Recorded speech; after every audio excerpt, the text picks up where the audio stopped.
सरैया और जी रविचंद्र मेहता। आप बुलाएं। जी ओम, जी ओम। आदरणीय वर्मा जी, आप कक्षा का जो है संचालन करें। जी ओम। जी हो। सदन को कोटि कोटि प्रणाम। आज अशोक भैया की बहुत अच्छी क्लास रही और गति शास्त्र में मैं आदरणीय संतोष सर जी को सादर आमंत्रित करता हूं कि वो मंच पर आए। संतोष सर। जी ओम। सर प्रेजेंटेशन अपलोड करता हूं मैं। दिख रहा है सभी को? जी सर। जी जी।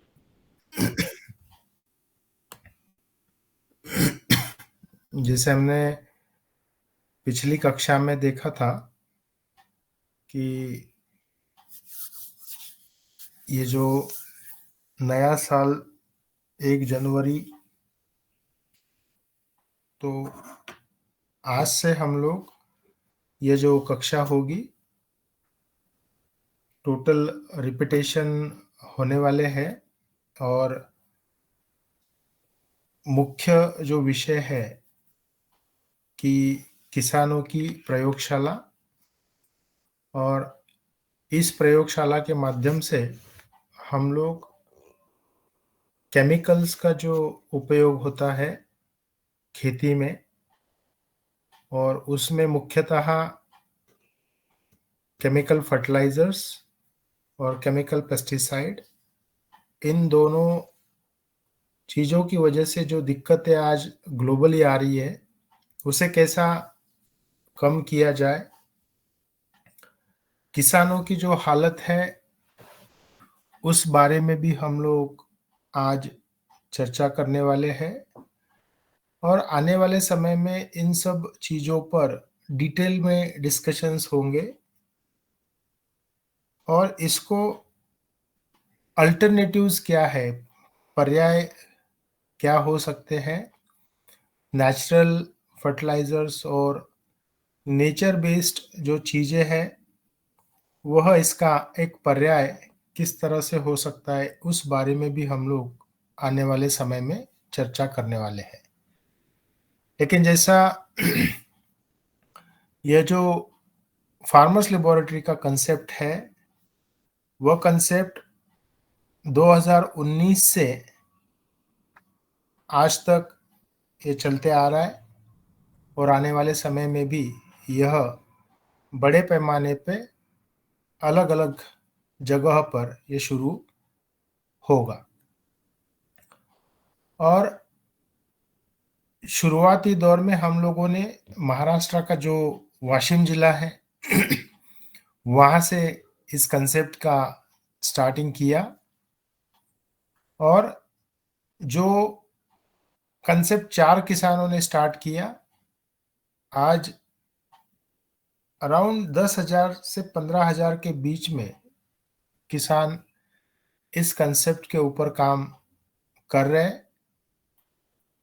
और उसका बेसिक जो रीज़न है, जो 4 किसानों से 10 से 15,000 किसानों के बीच में यह जो आंकड़ा गया है, तो उसमें जो agriculture department, government of Maharashtra, human development project है गवर्नमेंट ऑफ महाराष्ट्र का, और अन्य संस्थाएं जो है, इन सब संस्थाओं की वजह से इसमें बढ़ोतरी हुई है।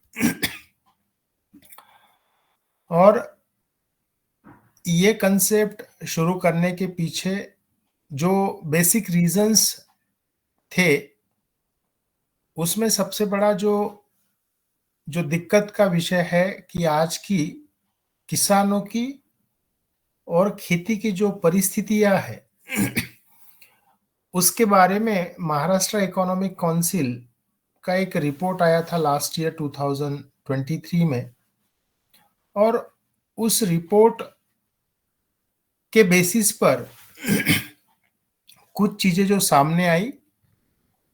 स्लाइड चेंज हो रही है शरद भैया? जी सर, हो रही है। तो जो चीजें सामने आई, और उन चीजों के बेसिस पर किसानों की जो हालत है, यह जो डेटा है, यह महाराष्ट्र गवर्नमेंट के माध्यम से किसानों का डेटा अवेलेबल हुआ था। और मेरा ये मानना है कि जिस तरह ये डेटा, और हम लोग पिछले कई सप्ताह से डेटा के बारे में बात कर रहे, तो इन सब चीजों को सीरियसली लिया जावे। और जिस तरह यह महाराष्ट्र का डेटा है, या और भी आने वाले स्लाइड्स में जो डेटा हम लोग देखने वाले हैं, तो मुझे ऐसा लगता है कि हर किसी ने कम से कम अपने गांव के बारे में, अगर वह डेटा हमें प्राप्त हो सकता है, गांव में से डेटा प्राप्त होगा, तो सभी लोगों के लिए वह उपयुक्त होगा। और यहाँ जैसा हम लोग इस स्लाइड में देख पा रहे हैं कि लैंड होल्डिंग पर फार्मर इन महाराष्ट्र, यानी 5 एकड़ से कम वाले जो किसान हैं, जिनके पास 5 एकड़ खेती है, उससे कम खेती वाले जो किसान हैं, वे ऑलमोस्ट 80% है। अब ये डेटा यह बताता है कि 80% किसानों के पास में खेती बड़े, यानी बहुत कम पैमाने पे उपलब्ध रही है। और यह जो स्लाइड है, वह स्लाइड यह दिखाती है कि 82% जो मिट्टी है, वह या तो ड्रॉट या तो रेनफेड बेस है। यानी जैसा 62%, 62% ड्रॉट अफेक्टेड है, और 20% जहां पे बारिश के भरोसे होता है, और सिर्फ 18%, 18% जो खेती है, वहां पे पानी उपलब्ध है।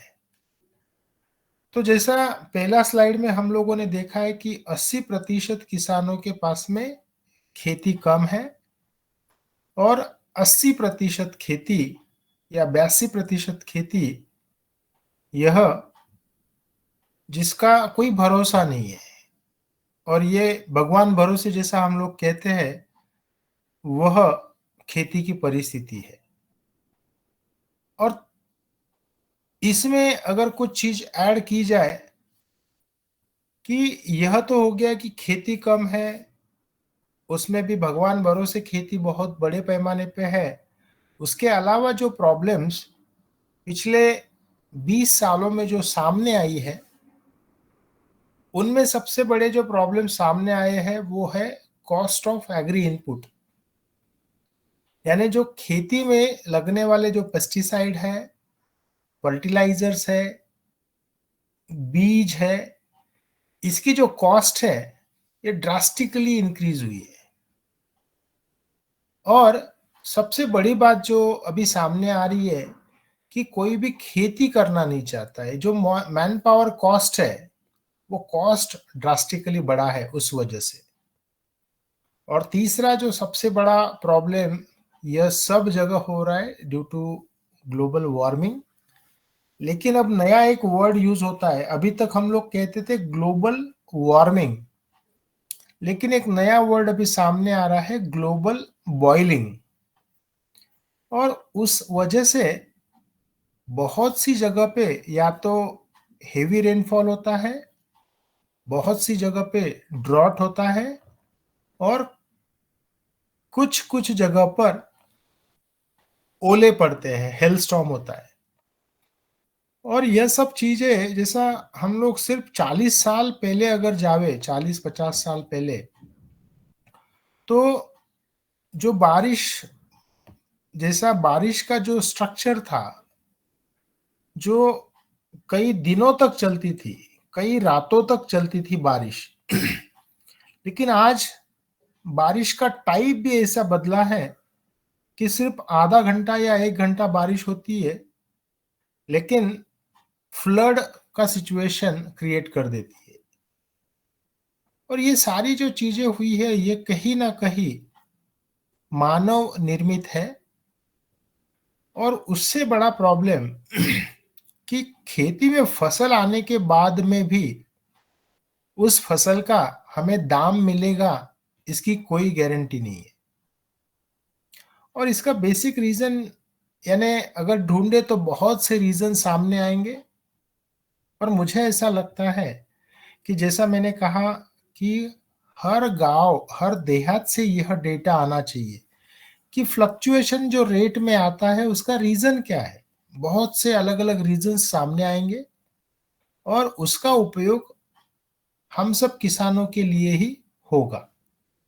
और उसके आगे जो सबसे बड़ी प्रॉब्लम है वह health issues in farming community और इन फार्मर्स फैमिली।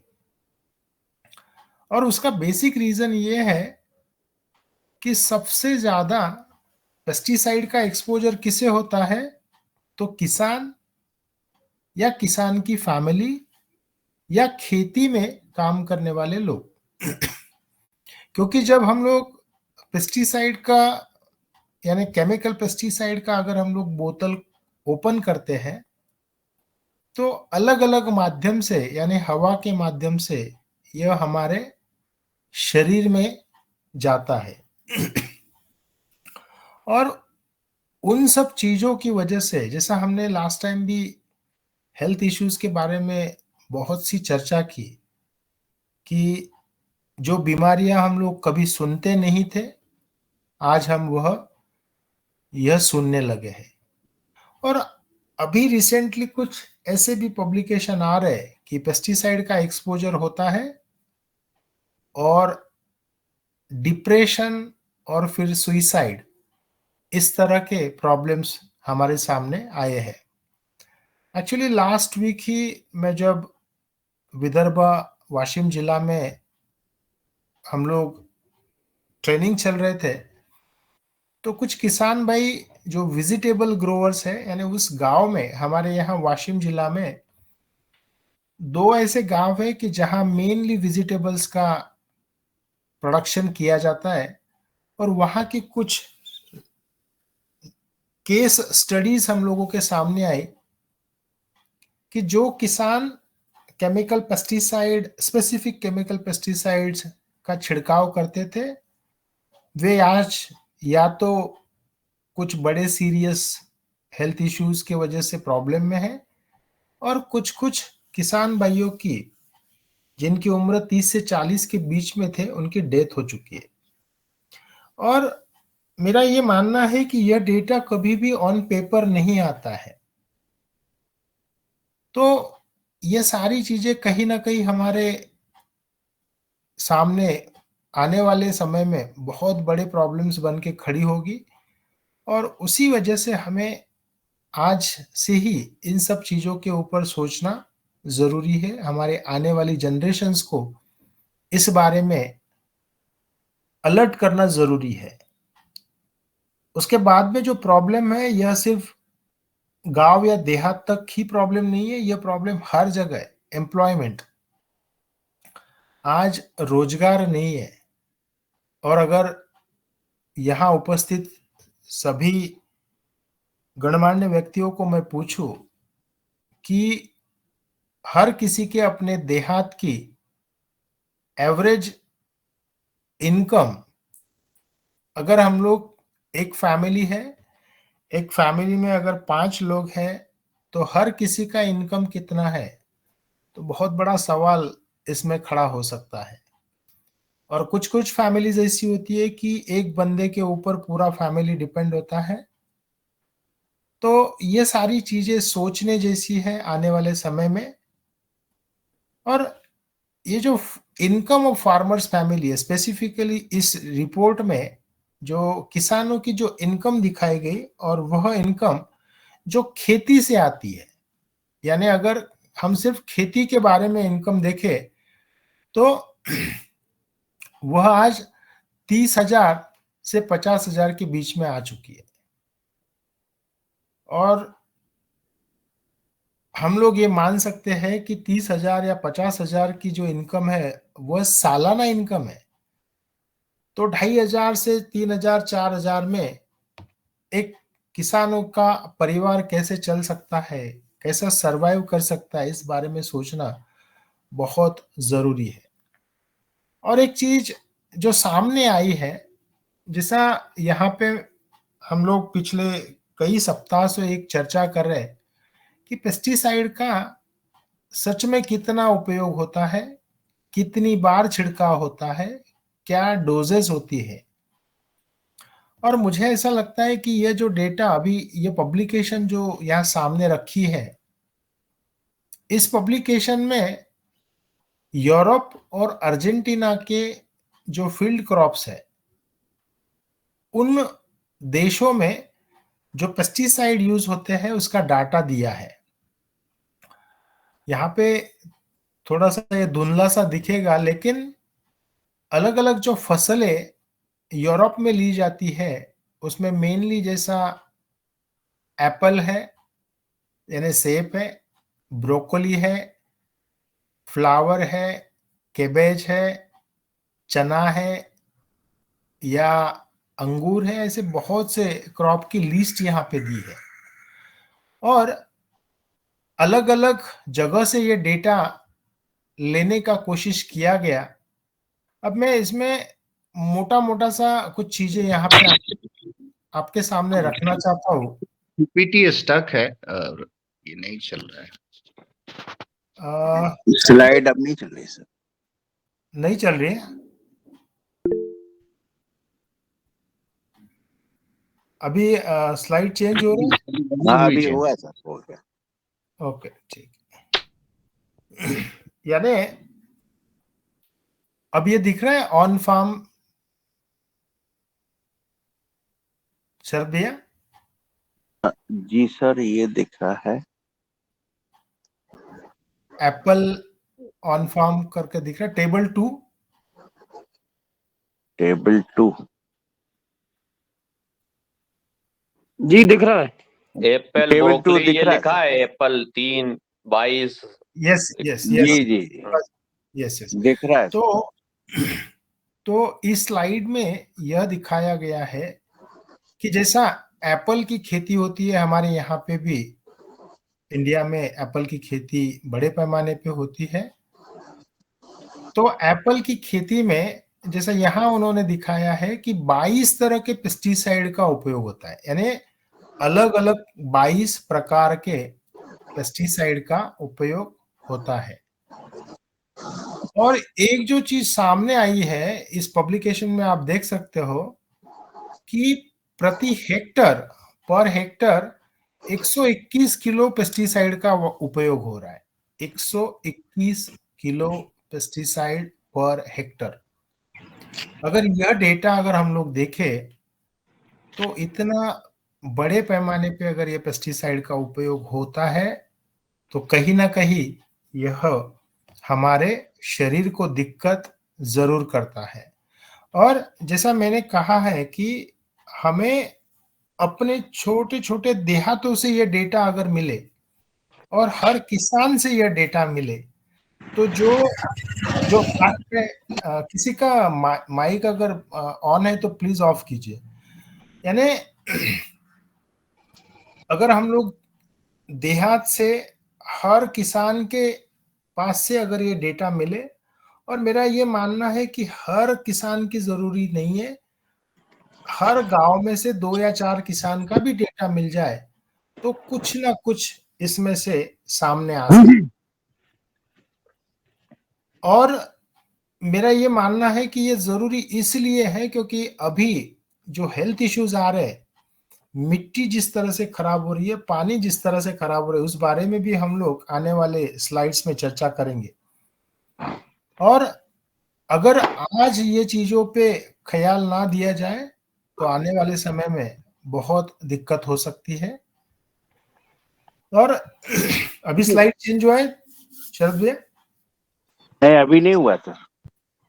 एक मिनट में स्टॉप शेयरिंग करके फिर से।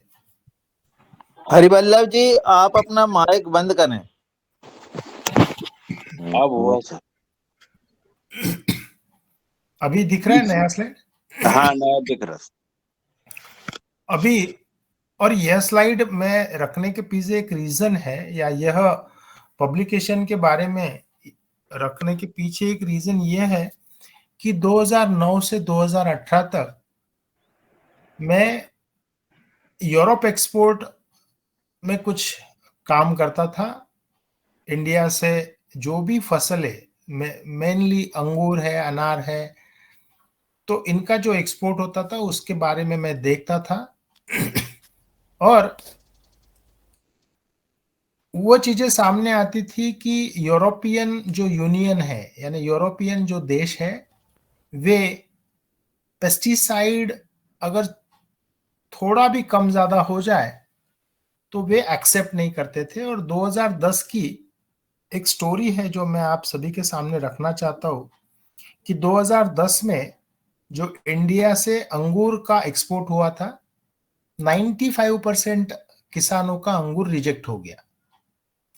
और वो रिजेक्ट होने के पीछे लिओसिन या क्लोरोमक्वेट क्लोराइड का जो एक केमिकल है, जो प्लांट ग्रोथ रेगुलेटर है, उसका लेवल ज्यादा निकल गया। लेकिन इसमें किसानों की कोई भी गलती नहीं थी, क्योंकि उन्हें पता ही नहीं था कि लिओसिन का टेस्टिंग यूरोप में होता है। अगर कोई चीज आपको पता है कि इस चीज का छिड़काव करने के बाद में उसका टेस्टिंग होना ही है, तो किसान भाई अलर्ट रहते हैं, नहीं छिड़काव करेंगे या दिक्कत होवे उतना नहीं होगा। पर यह 95% अंगूर रिजेक्ट हुए। और हमें यह लगता था कि इंडिया में ही पेस्टिसाइड का उपयोग ज्यादा है या अन्य देशों में, और यूरोप में कम होता है। लेकिन यह यूरोपियन पेस्टिसाइड का एक पब्लिकेशन है। यहां अगर हम लोग देखें कि कॉपर जैसा जो एक्चुअल एक न्यूट्रिएंट करके काम करता है, और कुछ पैमाने पे यह फंगीसाइड और माइक्रोबिसाइड यानी एंटी माइक्रोबियल काम करता है, 68 किलोग्राम पर हेक्टर एक एक मॉलिक्यूल का उपयोग है। और मैंकोजेब जैसा जो फंगीसाइड है वे 16 किलो तक है। और यहाँ पे आप देखिए नीचे में पैराक्वेट लिखा है, जो बड़े पैमाने पे अपने यहाँ पे, यानी ये सारे केमिकल्स अपने यहाँ पे भी यूज होते हैं।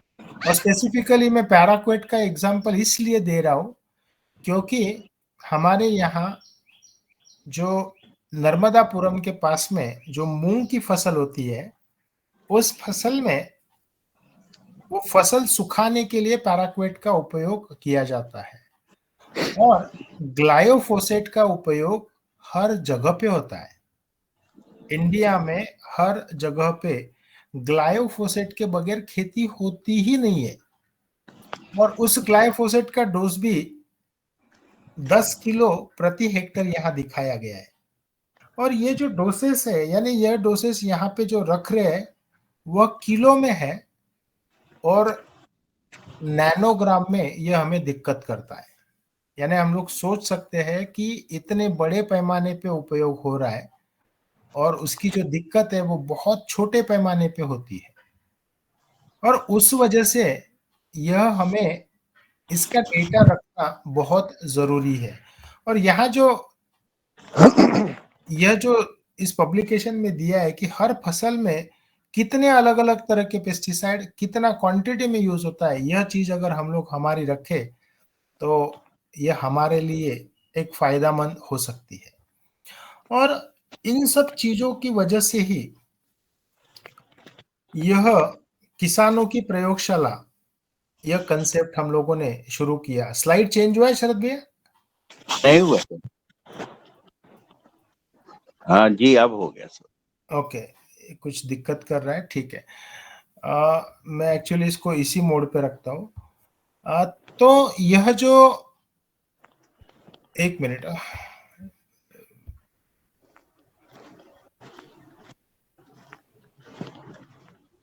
अभी स्लाइड चेंज हुआ है? हो गया सर। जी सर। ओके, तो यह 4 किसानों की जो स्टोरी हम लोगों ने बहुत दिनों से हम लोग सुन रहे हैं। वाशिम के ये 4 किसान जो 2010 तक 100% केमिकल फार्मिंग ही करते थे, और सारे जो पेस्टिसाइड जो डेडली है, यानी जो बहुत बड़े पैमाने पे हेल्थ इश्यूज क्रिएट करते हैं, वो सारे पेस्टिसाइड यूज करते थे। लेकिन 2010 से 2020 तक 50 से 70% केमिकल का उपयोग कम हुआ है, और 2020 से खेती के साथ में किसानों की प्रयोगशाला इस कंसेप्ट में काम करना शुरू किया। और जैसा मैंने एक बेसिक प्रॉब्लम जो देहात की या गांव की कही थी, कि गांव में एम्प्लॉयमेंट नहीं है, और यही 4 किसान भाई उन्हीं के गांव में रह के 25,000 से 30,000 हर महीना इनकम इस प्रयोगशाला के माध्यम से उनको मिल रही है, और उनका लाइफस्टाइल भी चेंज हुआ है। और जो मुख्य उद्देश्य हम लोग लेके चल रहे हैं किसानों की प्रयोगशाला के, कि 4 मुख्य उद्देश्य किसानों ने खाद या पेस्टिसाइड जो नेचुरल बेस है वह खुद ही बनाना चाहिए, अपने खेतों में ही बनाना चाहिए। और दूसरा जो एम है कि घर में जो चीजें उपलब्ध है, यानी घर में जैसा हमारे यहाँ अनाज होता है, गेहूं है, चावल है, ज्वार है, बाजरा है, या अलग अलग तरह की दालें है, दही है, गौशाला में जो गोमूत्र होता है, गोबर होता है, उन सब चीजों का उपयोग करके हम लोग खाद या पेस्टिसाइड बना सकते हैं। या हमारे खेतों में ही मेडिसिनल प्लांट्स होते हैं, उसका उपयोग करके हम लोग यह सारी चीजें बना सकते हैं। और तीसरा उद्देश्य जो फर्टिलाइजर और पेस्टिसाइड हम लोग बनाएंगे, उसका उपयोग अपने खेतों में ही शुरुआत में करना है, और उसके रिजल्ट आने के बाद हमें अन्य किसान भाइयों को यह तकनीक सिखाना है। और चौथा जो सबसे इम्पोर्टेंट एम है वह है देहात में या गांव में एम्प्लॉयमेंट जनरेट करना। तो इन 4 टारगेट को लेके हम लोग चल रहे हैं, और यहाँ आप सभी लोग देख सकते हैं कि एक छोटा सा जो रूम था, स्लाइड चेंज हुआ है शरद भैया? जी सर, हुआ। तो यह जो छोटा सा कमरा था, इस कमरे से यह शुरुआत हुई, और हमारे जिला के उस समय के जो एग्रीकल्चर डिपार्टमेंट के जो प्रोजेक्ट डायरेक्टर थे, डिस्ट्रिक्ट एग्रीकल्चर ऑफिसर थे, और आदरणीय कमिश्नर साहब जो ह्यूमन डेवलपमेंट प्रोजेक्ट के कमिश्नर करके काम करते थे, नितिन पाटिल जी, उन्होंने ये सब देखा, और यहीं से हम लोगों की जो शुरुआत है। किसी का माइक है तो प्लीज बंद कर दीजिए। हरिवल्लभ जी, आप अपना माइक बंद करें। हरिवल्लभ जी, काफी देर से चल रहा है। नहीं, उनको मैंने 2 बार कर दिया है लेफ्ट, तो फिर भी वो शुरू हो जी रहा बंद हो उनका गया, माइक। फिर चालू हो गया। हरिवल्लभ जी, चालू। नहीं, मुझे ऐसा लगता है ये इसका भी एक ट्रेनिंग दिया जावे, कि गलती से वो नहीं समझ में आता है, लेकिन जो भी नए किसान जुड़ते हैं उन्हें इस बारे में भी बताया जाए। तो इस छोटे से कमरे से हम लोगों ने शुरुआत किए, और इसी में जो 4 किसानों ने ये काम शुरू किया वो भी है। और इस छोटे से कमरे से जो एक्टिविटी स्टार्ट हुआ, वह देखने के लिए बड़े पैमाने पे साइंटिस्ट, एग्रीकल्चर ऑफिसर्स या यहाँ तक के कि जैसे पद्म भूषण डॉक्टर विजय भटकर सर, जो आज इंडिया के नामी साइंटिस्ट लोगों में उनका नाम लिया जाता है, and he is adviser to prime minister, adviser to chief minister. और हमारे जिला के जो कलेक्टर है या अलग अलग डिपार्टमेंट के जो कमिश्नर है, उन लोगों ने इस छोटे से कमरे में विजिट करे, वो आके उन्होंने खुद ने देखे। और जब उन्हें पता चला कि यह कंसेप्ट अन्य किसानों के लिए भी उपयुक्त है, तो वहां से यह डेवलपमेंट स्टार्ट हुआ। और आप देखिए पहला स्लाइड में पहला जो फोटो है ऊपर में, दीपक जी और विजय जी करके एक रजिस्टर दिखा रहे हैं किसानों को। और यानी मैं तो ये मानता हूं कि वो जो रजिस्टर में जो एंट्रीज की गई है, जो डेटा लिख के रखा है, उस रजिस्टर के बेसिस पे हम लोगों को 60 लाख रुपए मिले थे, सिर्फ एक रजिस्टर में एंट्रीज करने की वजह से। यानी ये मेरा स्पष्ट मानना है कि उस रजिस्टर में हम लोगों ने जो 6 साल से चीजें लिख के रखी थी, वो सारी चीजें उसके बेसिस पे गवर्नमेंट ने अप्रिशिएट किया। और अगर किसान भाई यह डेटा मेंटेन कर सकता है और उसकी प्रगति हो सकती है, तो उन्हें प्रमोट किया जाए। यह चीजें इन सारी लोगों ने वहां पे रखी थी। और उसमें से जो बदलाव आया, गवर्नमेंट ने जो 60 लाख रुपए दिए, उसमें से 20 लाख रुपए यह ट्रेनिंग सेंटर के कंस्ट्रक्शन के लिए दिए थे, जो कंस्ट्रक्शन का फोटो अभी आपको मैं यहां दिखा रहा हूं। यानी जो छोटा सा कमरा था उसका कन्वर्शन एक ट्रेनिंग सेंटर में हो गया। और इसी ट्रेनिंग सेंटर में 2 साल काम करने के बाद में यह ट्रेनिंग सेंटर में यह फैसिलिटीज आज एस्टेब्लिश्ड है। यानी एक छोटा सा कमरा जहां बहुत कम फैसिलिटीज थी, यहाँ पे जितनी जरूरत है उतनी सारी फैसिलिटीज इस ट्रेनिंग सेंटर में खड़ी हो गई। और जो हमारे महाराष्ट्र स्टेट के जो प्रधान सचिव है, वे खुद यह सब देखने आए और उन्हें ऐसा लगा कि यह कंसेप्ट सिर्फ एक जिला या एक देहात तक ना होवे, यह कंसेप्ट एटलीस्ट हर डिवीजन के जो जिला है वहां तक जाना चाहिए, उसका वैलिडेशन होना चाहिए। फिर अमरावती डिवीजन के 5 जिला में इस कंसेप्ट को रखा गया और उसके बाद फिर नागपुर डिवीजन, फिर महाराष्ट्र के अन्य जिलों में, और आज अलग अलग 9 राज्यों के किसान भाइयों के सामने यह सब चीजें रखी जाती है। और पतंजलि के माध्यम से ही, और स्पेसिफिकली मैं यहाँ पे पवन सर का नाम लूंगा, पवन सर की मदद की वजह से या पतंजलि की मदद की वजह से आज यही काम अन्य देशों तक पहुंचा है।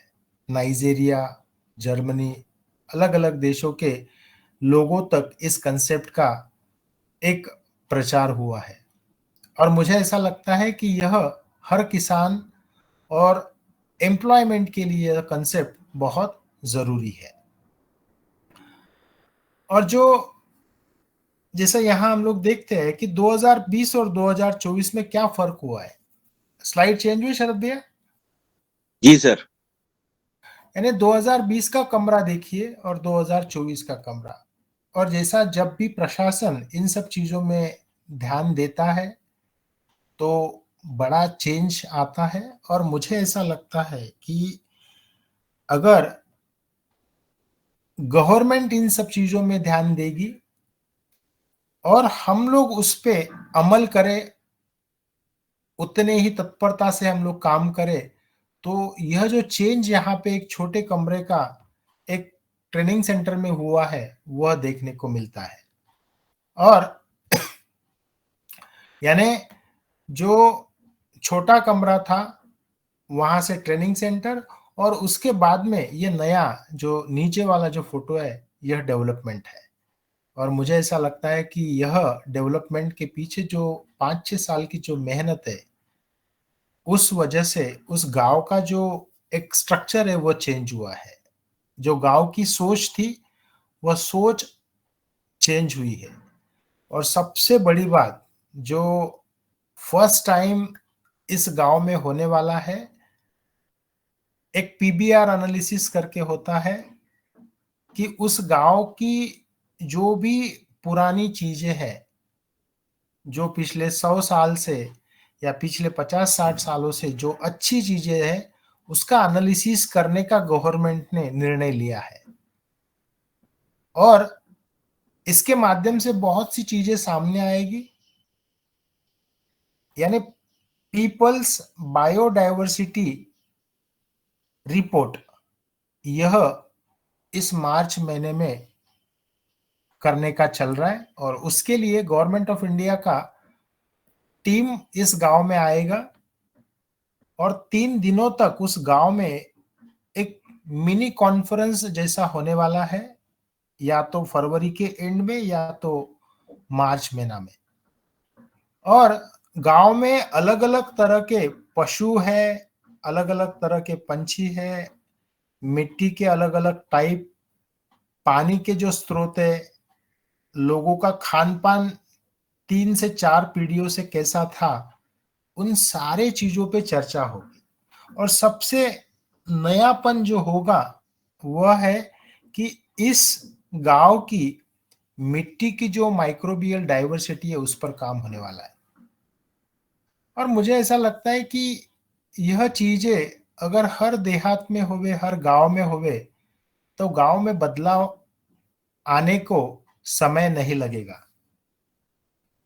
और यही आप एक कंपैरेटिव फोटोग्राफ्स यहाँ पे रखा है कि 2020 में क्या था, 2023 में क्या था और आज 2024 में क्या था।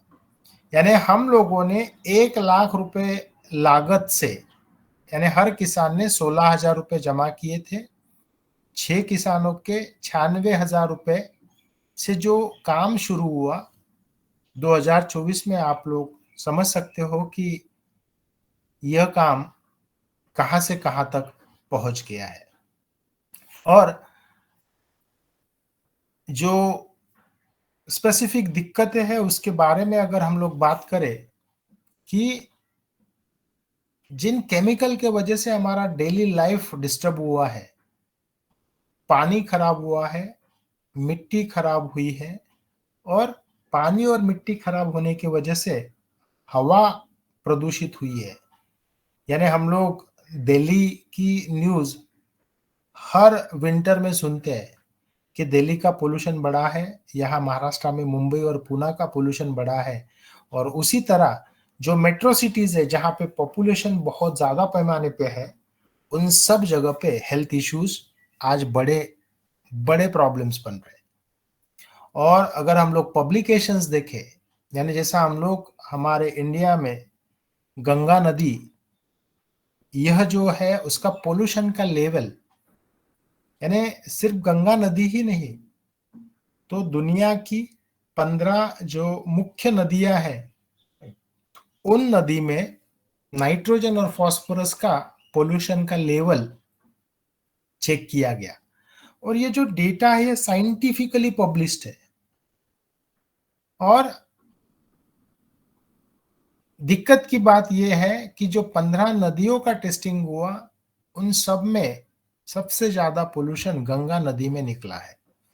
और आज इसी वजह से नमामि गंगे करके जो प्रोजेक्ट गवर्नमेंट ऑफ इंडिया ने लिया, स्वच्छता अभियान, गंगा की स्वच्छता का अभियान, या अलग अलग जो भी नदियां है ऑल ओवर इंडिया, उसकी स्वच्छता का एक अभियान चल रहा है।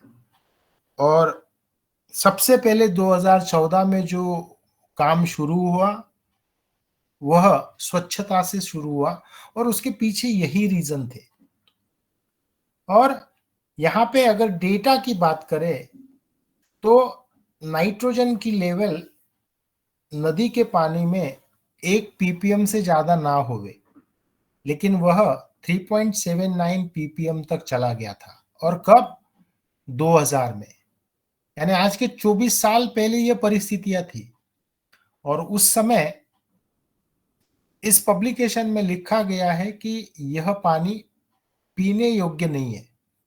जैसा हम लोग गंगा जल यह शब्द यूज करते हैं, तो अगर 24 साल पहले ही यह पानी पीने योग्य अगर नहीं रहा है, तो आज 2025 में क्या परिस्थितियां होगी हम लोग समझ सकते हैं। यानी जो पानी 2000 में आज के 25 साल पहले पीने योग्य नहीं था, वही पानी आज खेती योग्य नहीं है। यानी 25 साल में इतना क्या चेंज हुआ कि जो पानी इतनी बुरी तरह से खराब हुआ है।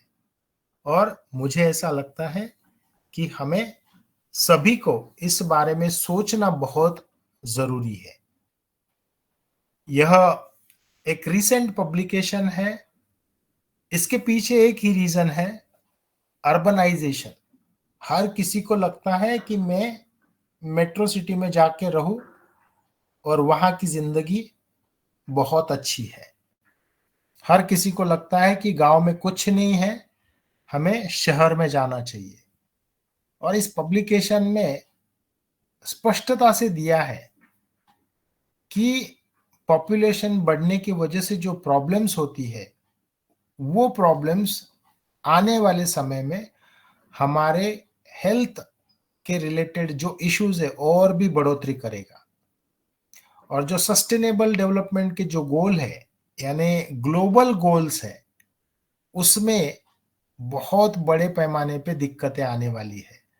और इस फार्म लैब जो एक छोटा सा कंसेप्ट है, उसी तरह के बहुत से कंसेप्ट जनरेट हो सकते हैं। और देहात का बंदा देहात में रह के खुशहाली से अपनी जिंदगी काट सकता है। और मुझे ऐसा लगता है कि इससे पहले भी बहुत बार ये चर्चा हुई है, ग्लोबली चर्चा हुई है कि डिसेंट्रलाइजेशन होना चाहिए हर एक्टिविटी का। नहीं तो आज पुणे और बम्बई या दिल्ली जैसी जो सिटीज है, वे जो आज पॉपुलेशन का एक एक्सप्लोजन हो रहा है, वो आने वाले समय में हर जगह पे होगा। और पोल्यूशन का लेवल, क्योंकि जहां पॉपुलेशन बढ़ता है वहां पे पोल्यूशन 100% बढ़ता है। और उस वजह से डिसेंट्रलाइजेशन होना हर चीज का बहुत जरूरी है। और यहाँ पे एक्चुअली मैं जस्ट यह स्लाइड आपको पढ़ के दिखाता हूं कि क्या प्रॉब्लम्स आने वाले समय में आने वाली है। यानी urban areas currently accommodate more than half of the global population. यानी आज की डेट में 50% जो पॉपुलेशन है, यह शहरों में आ चुकी है। और आने वाले समय में यह 66% या 70% के आसपास में जाएगी। यानी आप सोचिए कि 100 में से अगर 70 लोग शहर में आके रहने लगे, तो शहर में पॉपुलेशन बढ़ेगा।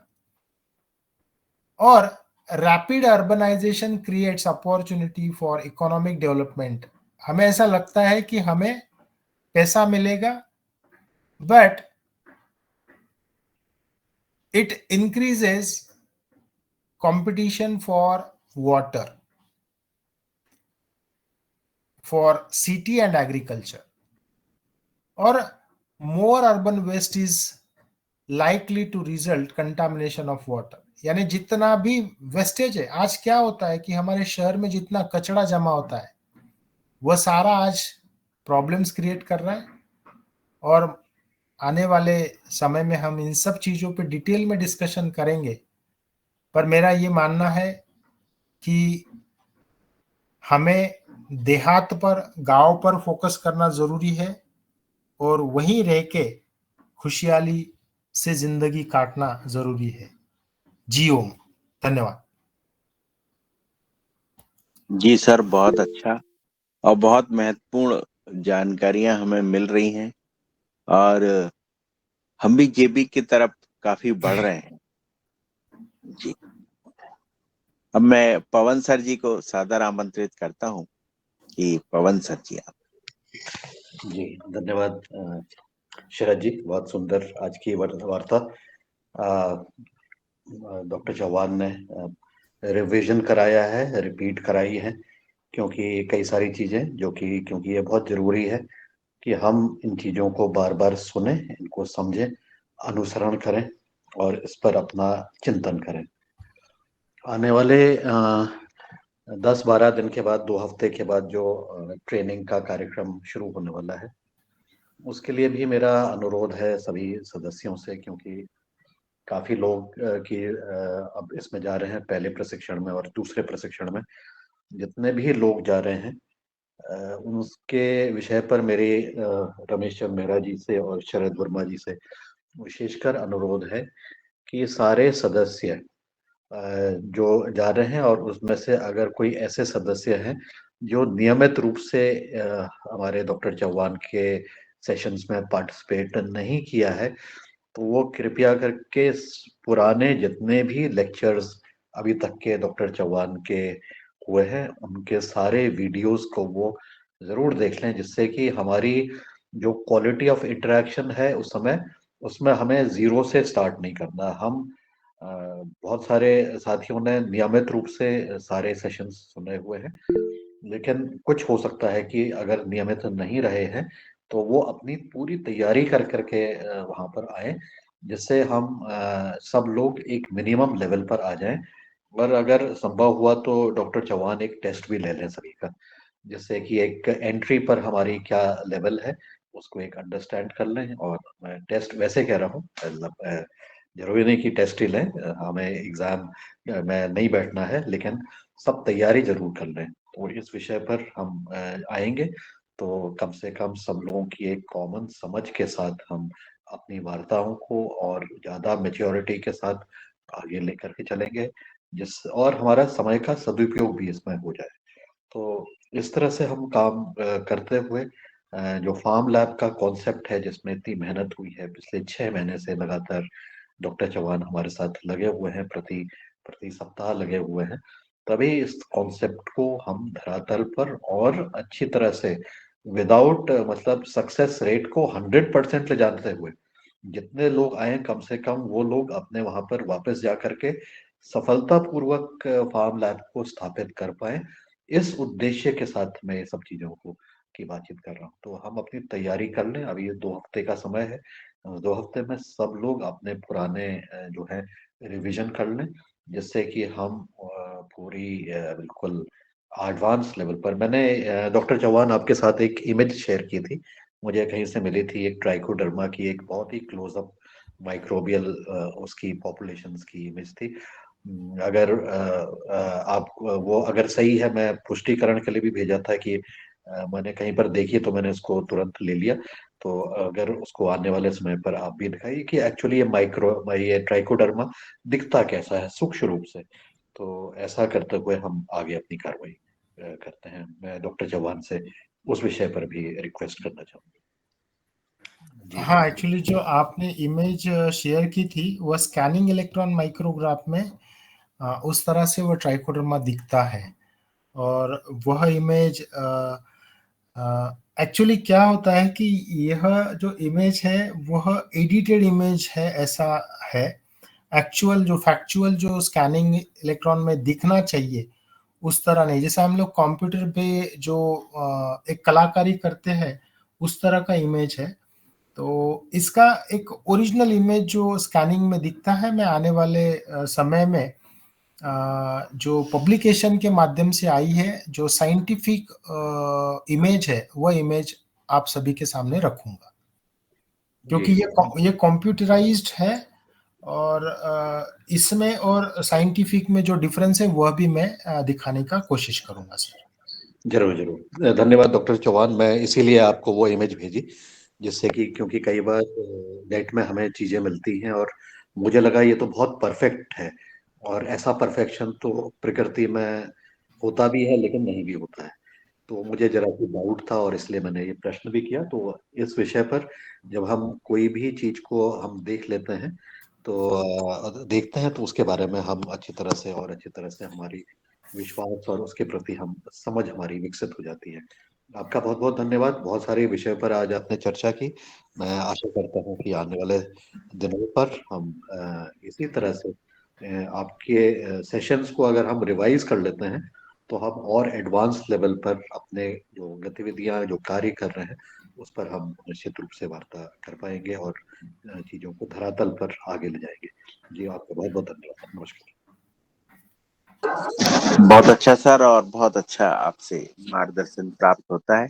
और मैं दादू को सादर आमंत्रित करता हूं कि कितने लोग नए हैं जो अभी तक अपनी क्लास ज्वाइन नहीं करे हैं और वो लोग जा रहे हैं, तो उनके विषय में भी थोड़ा बतावें और उनको अपने जो भी ट्रेनिंग्स की अपने पास हैं उनको कैसे अपन उनको बताएं कि ये ऐसे ऐसे करना है, या अगली वाली जो क्लास आ रही है वो उसी में उनको जो नए सदस्य जुड़े हैं वो समझ ले में, जिससे उनका जो लेवल पवन सर बता रहे हैं उस लेवल तक वो पहुंच जाए, जिससे उनको जीरो से स्टार्ट ना करना पड़े।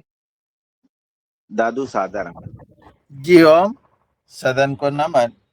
आज की चर्चा बहुत महत्वपूर्ण रही और हमारे अशोक भैया ने जो योग कराया वो भी बहुत महत्वपूर्ण था।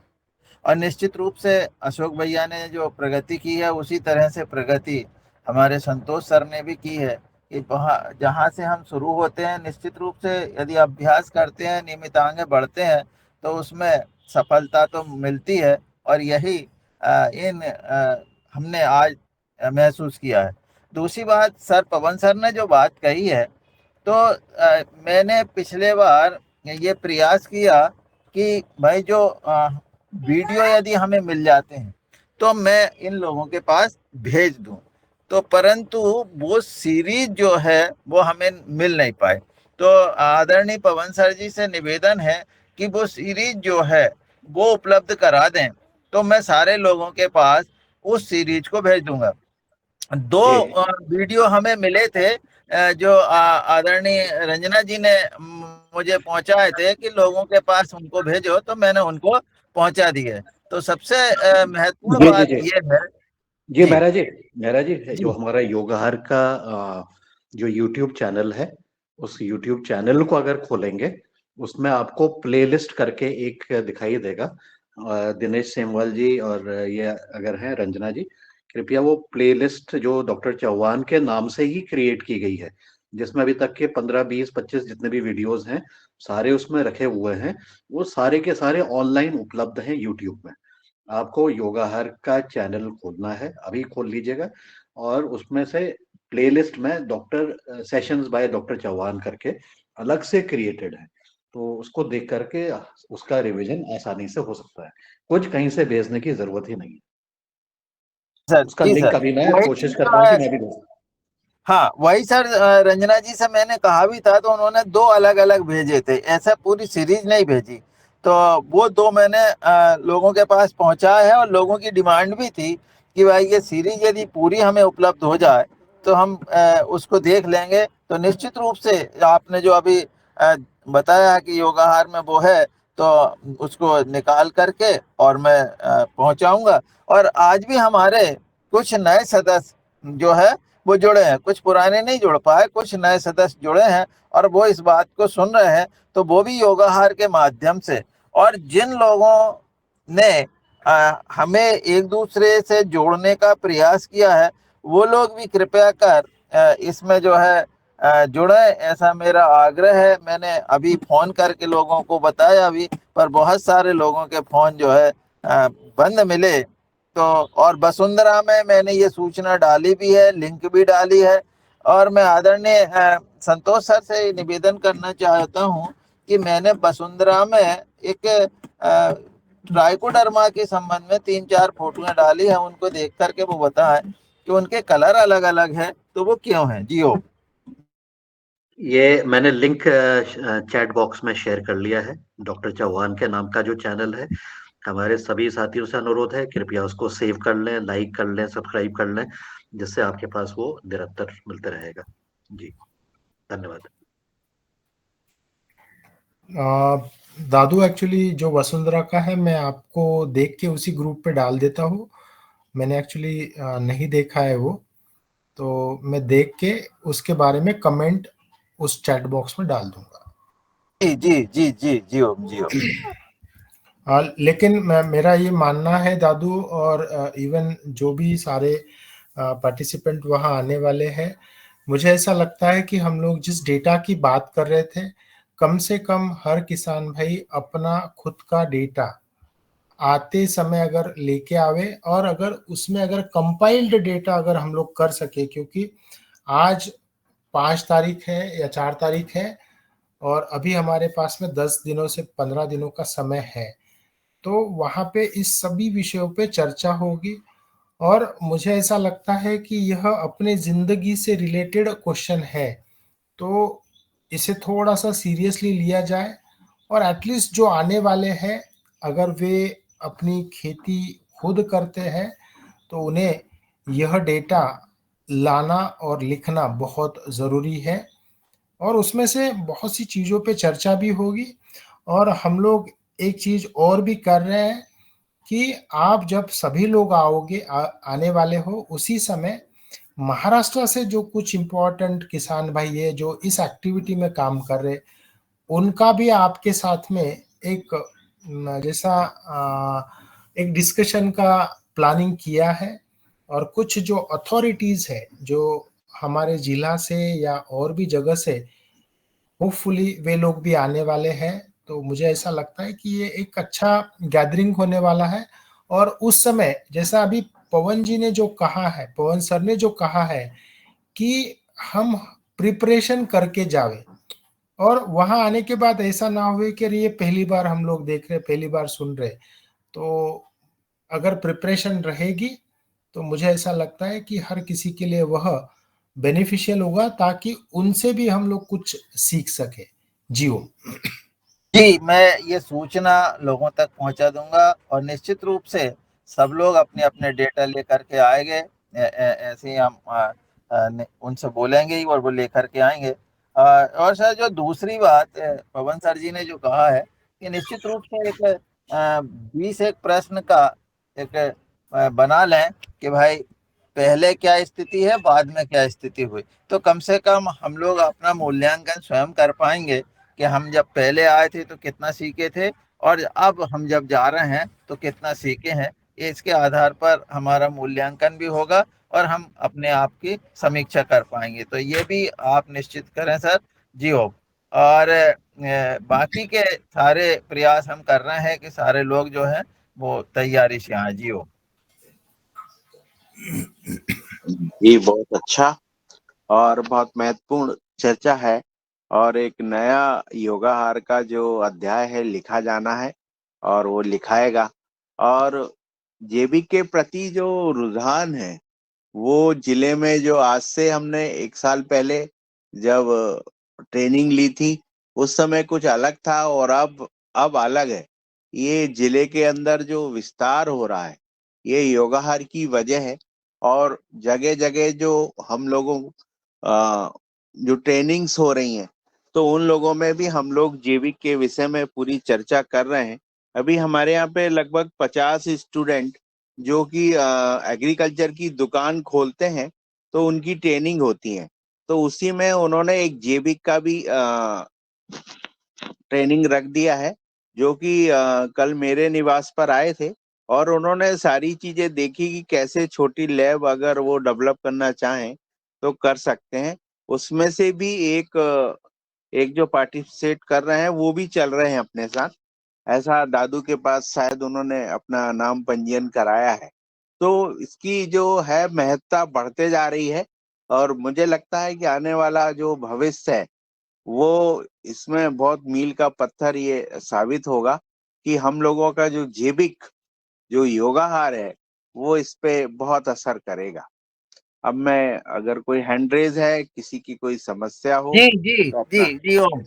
सर, एक और निवेदन मैं मतलब सूचना बतौर बता दे रहा हूँ सर कि हम जब लोग आएंगे तो हम ये प्रयास करेंगे कि हमारे जिले के जो कृषि विभाग के अधिकारी है उनके फोन नंबर और उनको ये बात बता के आए कि हम प्रशिक्षण में जा रहे हैं। तो जब आप वहाँ के कृषि अधिकारी को बुलाएंगे तो निश्चित रूप से हम लोग भी उस समय इनको फोन पर सूचना देकर के यदि वो जुड़ना चाहेंगे तो हम ऐसा एक प्रयास कर रहे हैं। आदरणीय हम शरद भैया के साथ मिलकर के नर्मदापुरम के तो जो आत्मा के और हॉर्टिकल्चर के और कृषि विभाग के अधिकारी है, इनका तो लेके आएंगे, और जो अलग अलग प्रांत से या अलग अलग जिले से जो लोग आ रहे हैं वो भी कृपा करके यदि अच्छा समझें तो इसको अपने अधिकारियों को जानकारी दे दें और उनका नंबर भी लेकर के आए।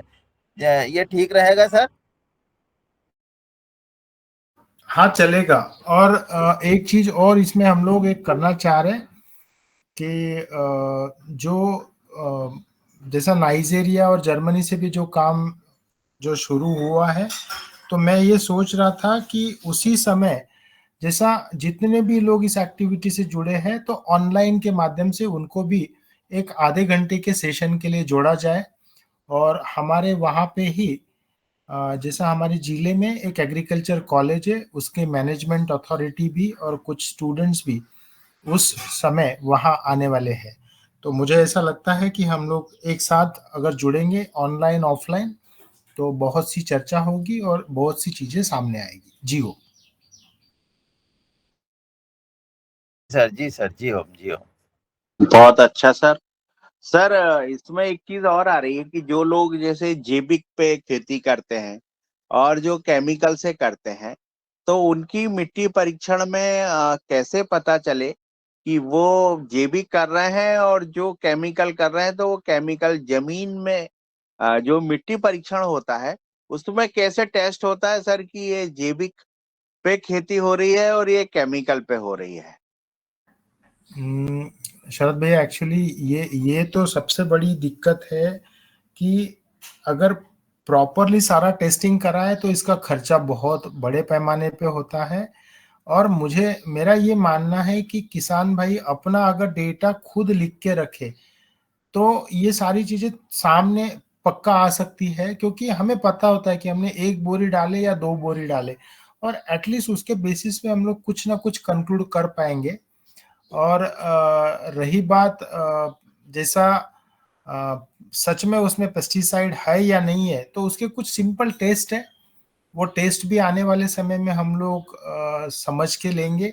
और उस मिट्टी को प्रैक्टिकली किस तरह से टेस्ट करना है, और सबसे बड़ी बात ये होती है कि उस मिट्टी के छोटे छोटे प्रयोग करके जो फसल उसमें से आती है, उस फसल का जब टेस्टिंग होता है, नॉर्मली लीफ, स्टेम और रूट सिस्टम के एनालिसिस पे ये पता चल जाता है कि आपने कितना फर्टिलाइजर डाला है और कितना आपने जैविक यूज किया है।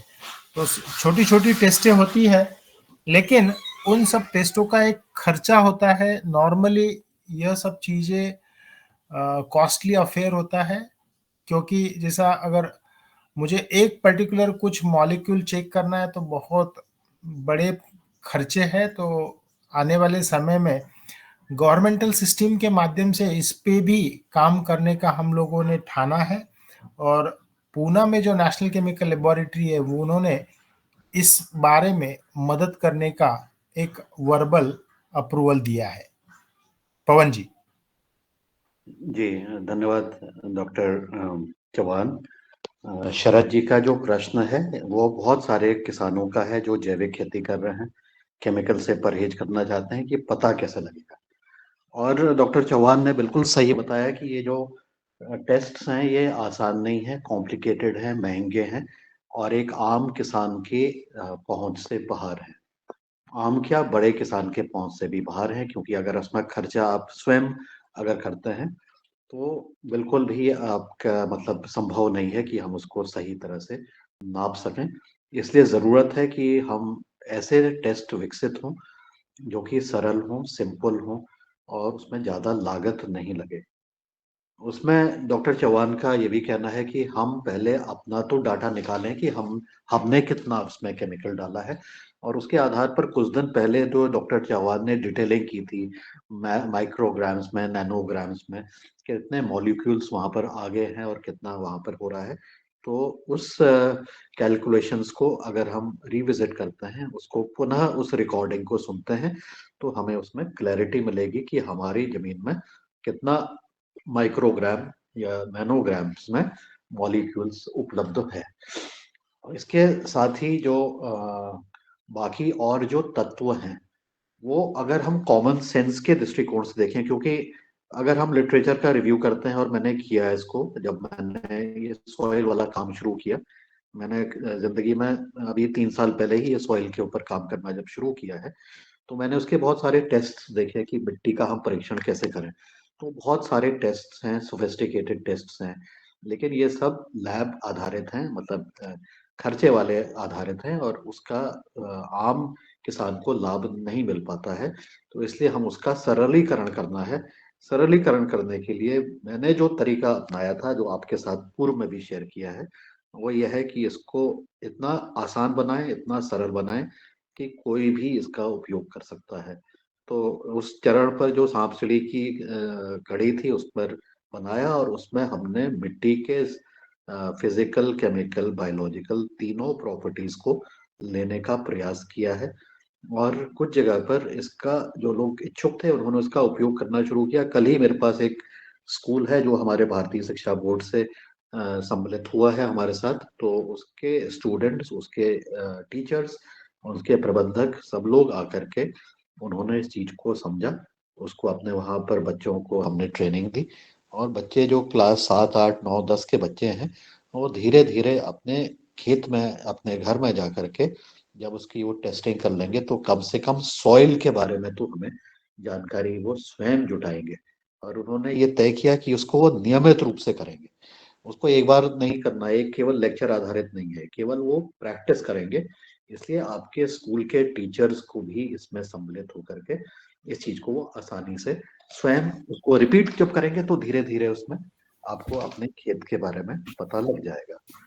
अब दूसरी जो चीज है, जो पेस्टिसाइड्स वाला जो मामला है, उस विषय पर भी शायद हमने योगाहार में कुछ दिन पहले चर्चा की थी कि हमारे पास अब पेस्टिसाइड आ गया, तो अब उसका कैसे करें। तो लोगों ने कहा इसको धो दो, नमक के पानी से धो, गर्म पानी से धो, सिरके के साथ धो, अन्य चीजों के साथ धो। तो लेकिन जो उसका सोर्स है, जब तक कि उस सोर्स में ही उसका कंट्रोल नहीं होगा, तब तक कि ये संभव नहीं है कि हम नाप करके भी क्या करेंगे। उसको नाप करके हम क्या करेंगे? क्या उसको फेंक देंगे? क्या उसका हम उपयोग नहीं करेंगे? तो ये जो चीज है, ये इसके लिए हमने पूर्व में भी बातचीत की है कि हम ऐसी व्यवस्थाओं की बनाने की बातचीत करें जो कि विश्वास आधारित प्रक्रियाएं हों, जहां पर हम किसान से सीधे लेने का प्रयास करें, और ये रखें कि जो किसान उसका सही तरह से जैविक तरीके से उपयोग कर रहा है, सीधे उससे खरीदने का प्रयास करें जहां तक ये संभव हो। क्योंकि ये टेस्टिंग वाला तो चक्कर ना, फिर से आपका खर्चा है, फिर से आपकी प्रक्रियाएं हैं, फिर भी हम संतुष्ट नहीं होंगे। तो मुझे लगता है कि अभी तक के जो साइंस ऐसा है कि ऐसा नहीं है कि हमने कोई चीज को स्कैन कर दिया और हमें तुरंत उसके मॉलिक्यूल्स मिल गए। अभी तक के तो कोई ऐसी मशीन जो है, अगर होगी भी तो बहुत महंगी होगी, कॉम्प्लेक्स होगी, या उसका अभी तक के भारत में उपलब्धता नहीं है। लेकिन काम इस तरफ करने की जरूरत है कि अगर ऐसा कुछ सरल तरीके से मिल सके, जहां पर हमने किसी भी चीज को स्कैन किया, अपने फोन से स्कैन कर लिया, और हमने देख लिया कि उसमें केमिकल है। लेकिन सवाल यह है कि केमिकल हमें पता लग गया, तो उसके बाद क्या करने वाले हैं? उसको हटाना मेन काम है। तो इसको वो हमारे पास आए ही नहीं, ऐसी व्यवस्थाओं की तरफ हमें बढ़ने की जरूरत है। तो ये जो व्यवस्था है कि अब सरकार में भी, जैसे बासमती के बहुत सारे हमारे जो है वो कंसाइनमेंट्स बाहर जा करके वो रिजेक्ट हो गए। तो अब रिजेक्ट होकर के कहाँ जा रहा है वो सामान? कहाँ गया? जाहिर है वो वापस आएगा, वापस उतरेगा, और शायद या तो किसी दूसरे देश में जाएगा, या अपने ही देश में या तो सामान्य रूप से बिकेगा, या डिस्काउंट में बिक जाएगा। तो कुल मिलाकर के क्या हुआ कि हमने इसको किया, हमने इसको वापस लिया, फिर से वापस वो चले गया। जैसा कि आजकल मैं देखता हूँ कि पीडीएस में हो रहा है। पीडीएस का सामान, सस्ता वाला सामान, गांव में जा रहा है, गांव के लोग उसको नहीं खा रहे हैं, उनको मालूम है कि ये बेकार है। तो उसको क्या हो रहा है कि वो इंडस्ट्री, छोटे छोटे जो इंडस्ट्री है, वो उसको खरीद रही है सस्ते में, और उससे आपका कुरकुरे और बाकी नमकीन बना करके उसी गांव में वापस आकर के वो बिक जा रहा है। तो ऐसी जब व्यवस्थाएं चल रही हैं, तो हम किस पर विश्वास करें और किस पर विश्वास नहीं करें? तो इसलिए हमारे इस मंच के माध्यम से, और हमारे अपनी जो हमारा कार्य है, उसके माध्यम से हम ऐसी व्यवस्थाएं की तरफ बढ़ने का प्रयास करें, जहां पर हम चीजों का आदान प्रदान कर सकें, लोगों को बेच सकें। तो व्यवस्था बनाना बहुत जरूरी है, क्योंकि वर्तमान व्यवस्था इन सब चीजों को करने के लिए नाकाफी है आज की स्थिति में। आगे तक आने वाले समय में अगर स्थिति अच्छी हो जाती है तो बहुत अच्छा है, लेकिन वर्तमान तो यही स्थिति है। जी संतोष जी, धन्यवाद। सर मैं एक चीज और यहाँ पे रखना चाहता हूँ, जो भी किसान भाई यहाँ ट्रेनिंग में आने वाले हैं, अगर वे आते समय 1 किलो मिट्टी अगर अपने खेतों से लेके आवे तो वहां पे हम लोग कुछ प्रयास करेंगे मिट्टी एनालिसिस करने का सादे तरीके से। और अलग अलग जगह से जब मिट्टी आएगी तो उसके परिणाम भी अलग अलग दिखना चाहिए, ऐसा मुझे लगता है। और हम लोग उस प्रशिक्षण के दरमियान तो वो टेस्टिंग कराएंगे ही, लेकिन कुछ ऐसी मिट्टी के सैंपल्स हमारे सामने आएंगे जिसका हम एनालिसिस नेशनल लेबोरेटरी से भी कराने का कोशिश करेंगे। सिर्फ इतना है कि पहले सारे लोग मिट्टी का जो सैंपल है वो किस तरह लेना है उस बारे में हम अगले सप्ताह चर्चा कर लेंगे। जी वो बहुत अच्छा सर, और बहुत महत्वपूर्ण चीज मिली है। अब हम लोग अपनी 1-1 किलो मिट्टी लेकर भी हम लोग आएंगे और इस विषय में भी जानकारियां बढ़ेगी। मिट्टी परीक्षण में पवन सर काफी बार इसमें बहुत अच्छा प्रयास कर रहे हैं, लेकिन अभी तक हमें सर बहुत अच्छे तरीके से हमारी जो मिट्टी परीक्षण होना था वो अभी तक हुआ नहीं है।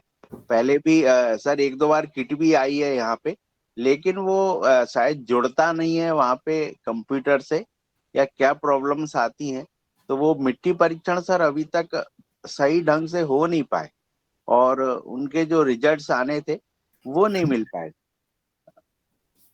जी सर। हम लोग एक्चुअली मिट्टी का वो तो एनालिसिस करेंगे ही, लेकिन जितने भी मिट्टी के सैंपल्स आएंगे हम लोग प्रयास करेंगे आने वाले 6 महीना में हम लोग उसमें से माइक्रोबियल आइसोलेशन करके नेशनल केमिकल लेबोरेटरी के माध्यम से हर जगह का अलग अलग माइक्रोबियल प्रोफाइलिंग हो सकता है। अगर होता है तो उसका भी काम हम लोग शुरू करेंगे, लेकिन मुझे ऐसा लगता है ये काम को मिनिमम 6 महीना लगता है और कुछ सैंपल्स को कई साल लग जाते हैं, लेकिन हम लोग प्रयास करेंगे उसमें से कुछ ना कुछ अच्छा आवे। जी वो जी सर, बहुत अच्छा सर। अभी और किसी को कुछ कहना हो तो अगर हैंड रेस है तो।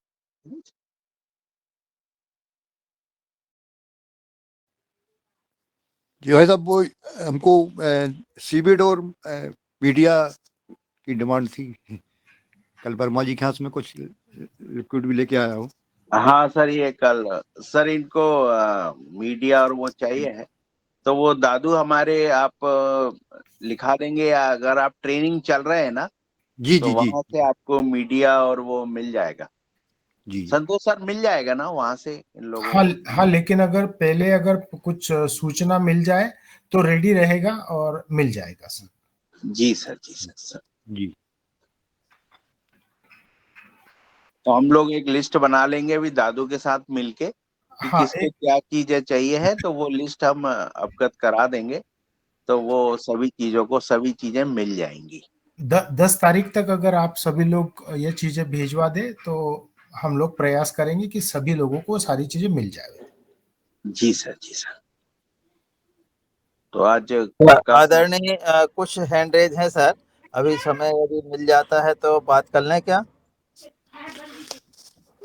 हाँ ले लेंगे हम लोग। ऋषि जी, हाँ, ऋषि राजपूत हैं, ब्रजेश यादव जी हैं और योगाहार मीटिंग होस्ट है। 3 लोगों के हैंड रेस है सर जी। हाँ प्लीज आप, हम 1-1 मिनट में ले लेंगे सवाल, और अगर बड़ा है तो हम लोग आने वाले सप्ताह में इस सब चीजों पे चर्चा कर लेंगे। जी तो